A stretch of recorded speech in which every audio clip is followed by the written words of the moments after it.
گوتی یک دو کشن کشتن امره خود نینه اولایا یا کشتن دیام همه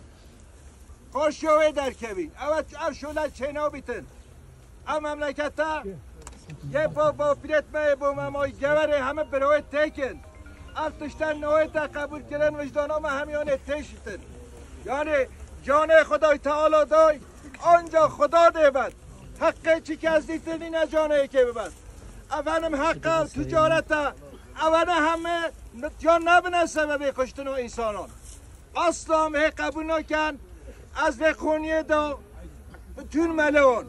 سیاسی پارتیون ستقان بتون مزد جه همیان گازت کن بانگازی هم ایره بو جماعتا گوره خودم بن ام ازده نویدن حضور سسب که تلیره الان همه و شرط تیمورجی حقیقتا یه مصلحتی بو با گوره خدمت کرد امرنا حق نکر بو اما حق نکر بو کی چت بجید بلا بجید اما دتش تحتیجی بجم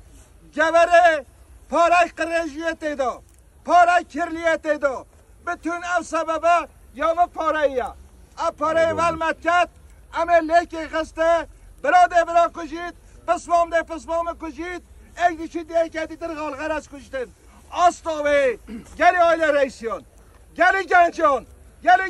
özellikle bu havada بیشم madem ki ben yönetim دین هوا گنجان gelecek havaya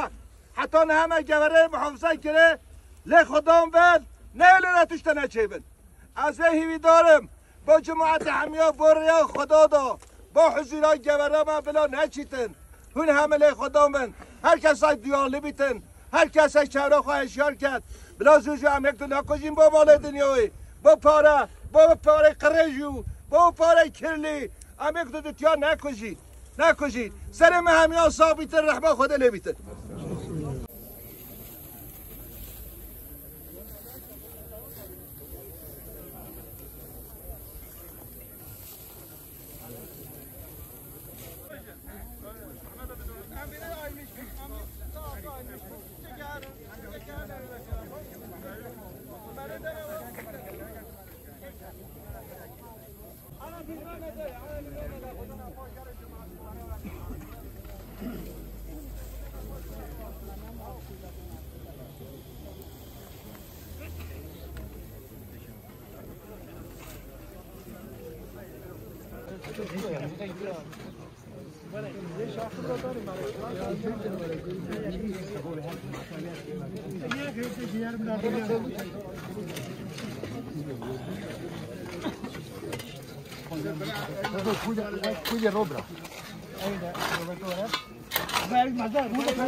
Abi kayın payı tamam daha genç kadar yapamayacağım lacmada geleceğim şey yapamayacağım ahir ver